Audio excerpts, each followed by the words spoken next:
Do you want to know how to talk to your child about dyslexia? I'm Nicholeen Peck, and I teach all over the world about parenting, good communication, how to build strong family bonds, child development, and education, all through the lens of the principle self-government.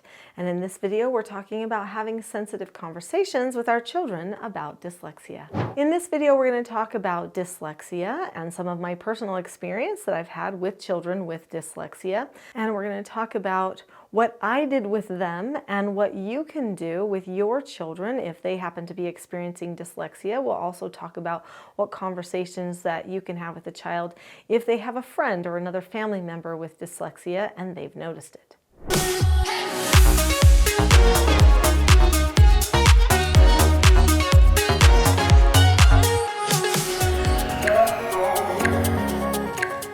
When you talk about dyslexia with someone, you want to do it in a way that builds confidence instead of a way that increases shame or makes them feel like somehow they're broken or something's wrong with them. So I actually have had many children in my home. I've had 4 of my own biological children. I've had 12 foster children. They were therapeutic treatment care children that I raised, and multiple of them had some different learning delays or problems. 2 of the children had dyslexia pretty severely, actually. And those 2 were actually my biological children. They were the type that could sit down and write everything backwards with the letters going backwards the wrong way, all of it. And I would look at this and go, what? Yeah. How is your brain doing this, you know? And even just trying to make sense of which direction their eyes should move on the page, you know, and all that kind of stuff. It was very difficult. I did, just so you know, do a reading method, which I really loved. It kept it very simple, not a ton of memorization, which I thought was better for a dyslexic reader. It was called Skyrocket Learning. It used to be called the Lynn Hansen method of learning, but now it's called Skyrocket Learning.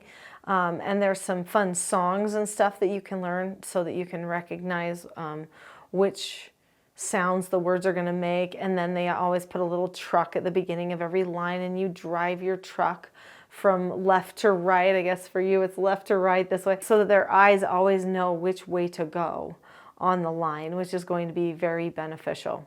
So I have to be completely honest about conversations about dyslexia with my own children who actually had dyslexia, because it's different than you might think. So my own biological children were homeschooled, actually. So all of my foster children went to the public school, and some of them had some learning delays and things like that. But my own children were the ones who had the really extreme dyslexia, and I didn't actually talk to them about it. I decided not to. I didn't want it to be an issue or an excuse. So my 2 older children read very, very young. They were not dyslexic at all. And so they noticed that their younger sister and brother were, you know, maybe struggling a little bit. Their spelling was kind of bad or something, but they saw us working on it, and so they thought it was probably okay. They might have heard me maybe once or twice mention about how London and Porter are, you know, learning to read, and how everybody's different and everybody's brain works differently, and so it's just going to take them a little bit longer, and so it's no big deal, and that they should be patient, and that they were lucky because for them reading came really easy and they were able to do it super fast. But you know how for London and Porter it was probably going to take more time. And so then they were like, okay, you know, because they love their brother and sister, and they were like, that's fine. And that was all the conversations that they had. But when we went to homeschool co-ops or other groups that we were having with other people, or when those 2 children were maybe at church and they were asked to read out loud or whatever, they might recognize that something was wrong with them, that their reading was different. But you know, here's the interesting thing. They actually never felt like anything was wrong with them. If they ever got called on to read, they were like, okay, and they just started doing it because they were used to working on reading with me. And they might even ask to their teacher at the church, what does this word say? And the teacher would say, and they'd say, okay, and they just confidently went along with it because I never carried the fear or the worry of like, oh no, what if they'll never read? What if I'm not going to be able to teach them this? What if, they think they're weird or different or whatever? Because they weren't in a school environment comparing themselves to other people all the time, they were free to just learn however they were going to learn and however long it was going to take. So their older brother and sister were reading really complex books by the time that they were 4 and 5. And you know what? They weren't reading those same complex books until they hit ages like 10. So it was a big difference. We had to work for a long time. But it was very interesting. My older 2 children started university at age 16. My younger 2 children started university at age 16. And guess what? Their dyslexia ended up becoming a strength and not a hindrance to them. They can think outside of the box. They're designers. My daughter designs iconic buildings that are known all over the world for their design because she can think outside of the box because she's dyslexic. And she doesn't know she's dyslexic now, and she didn't actually know until she was in college. This was the funniest thing. So she contacted me because I never told her. Even after she got all her reading down and everything else, I just let her just go. And she caught up with her brother and sister reading tons of books. Did she read as many? Maybe not quite as many because she didn't have as many years to fill in those gaps, but she read a lot. And she got herself caught up there. When she was in college, she was doing a class about child development. She said, well, Mom, tell me about my, childhood and stuff. And she was asking different questions. And I said, well, with your dyslexia, you wanted to start reading when you were 3, but it took until you were like 9 before it really clicked. And she's like, wait, what? She said, I was dyslexic. And I said, oh, yeah, did I never tell you that before? And she's like, no. She said, Mom, if you would have sent me to public school, I would have thought I was stupid.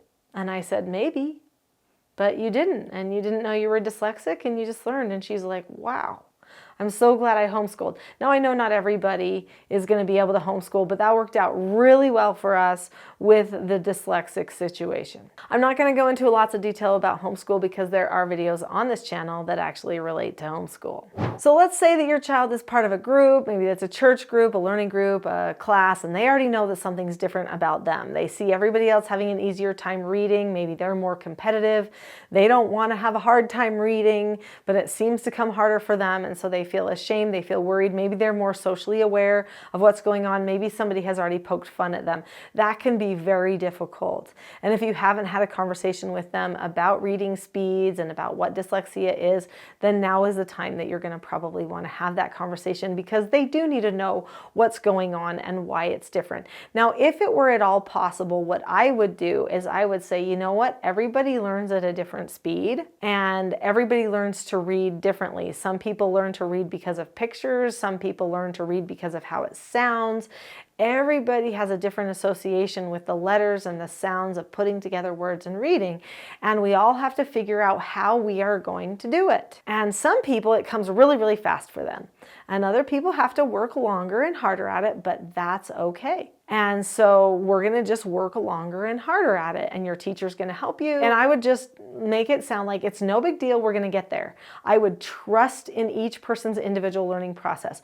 Worst case scenario, the person doesn't actually learn to read. Now that is the worst case scenario. They hit age 45, they don't know how to read, but you still put trust in them and in the learning process the whole time, and you decrease their anxiety. I think that's actually better than increasing anxiety and worry the whole time that they're not going to read and they still end up not reading, because then they really will feel like a failure. Definitely remove any of that stress or anxiety that you might be carrying about that dyslexia. Now, if you want to actually explain what happens in the eyes with dyslexia, because maybe they're going to a dyslexia specialist, nobody else is, they're hearing this word dyslexia that's going around them, okay, well then talk to them about what's going on. Say, you know what? We all are different. Some people's eyes work differently, and there's a word for when your eyes do the certain thing that your eye does. The word is dyslexia. There's other words too for other people's eyes. Stigmatism is a word that some people might have, and it's just a thing we get through. So you're going to be just fine. But this is what happens when you have dyslexia. And then I would explain it to them. and then help them be able to accept that no answer. So I teach self-government. There are skills to learning self-government. One of those skills is going to be helpful to talk about right now, and that's the skill accepting a no answer. These children's books each teach one of the 4 basic skills of self-government, which are really a great resource for your children to explain to them how to follow instructions, accept no answers and criticism, accept consequences, and disagree appropriately. This book here, Porter Earns a Quarter, is the book that teaches accepting no answers and criticism. You will need all 4 of these books to actually be fully self-governing, but this is the one that you'd probably want to focus on first. So when a person accepts a no answer, this is like a disappointment or a boundary line, or when someone just tells them no, what they do is they look at the person or the situation, they keep a calm face, voice, and body. That means they have to learn what that means for them. They say, okay, this is a no answer for me, or they disagree appropriately with someone if they can, and then they drop the subject. So what would this look like with dyslexia? So this would look like a person is trying to read a passage and they're having a hard time. So they might say to themselves, okay, this word is hard, so it's giving me a no answer right now. I need to take a breath. I need to get calm, and they're going to have a little calm pattern that they can go through. I need to get calm, and then I need to tell myself to think and go slow and back it up. Okay, where do I start on this? And if I still can't do it, then I say, okay, this is a no answer. I don't know this one yet. I can't figure it out, and that's okay. So now I'm going to do the disagree appropriately thing, and I'm going to say, Mom, I know you want me to read this word right now, but I'm having a struggle with it. Can you help me with this word, please?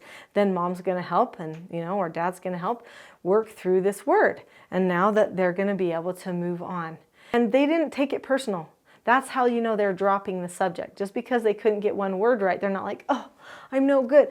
No, they're not taking it personal. They're just saying, that's okay.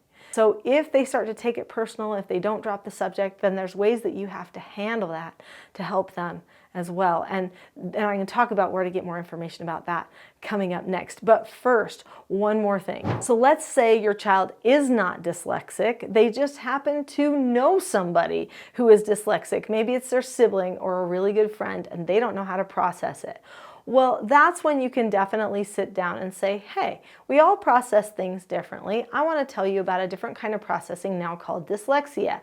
Then you're going to explain what happens to the eyes, what happens in the brain, what's going on with dyslexia, and then you will say, do you know anybody who may have that? Because sometimes they have a harder time reading or whatever, and they might say, oh yeah, Jared, he has a harder time reading. And you can say, well, I don't know if he has dyslexia, but he might. And so what should we think when there's a person around us who has a harder time reading? We should say, that's okay. That's just one of those no answers for them. They have to learn how to drop the subject, and we should learn how to drop the subject too, and just be patient and calm as they try to get through that hard patch of the reading, and as they start to train their eyes and their brain to work through the reading in a different way. So then you can tell your child, okay, it's a no answer for you to make negative comments to Jared about his reading. You need to drop the subject about it. And if he doesn't, then you would need to correct that. And where do you find information about corrections, parent skills, all of those things? I recommend going to my next video, which gives more information about the system of teaching self-government and the skills that you'll need. It's called The Not So Known Secret for Parenting Success. Click on the link to that video next. I'll see you there.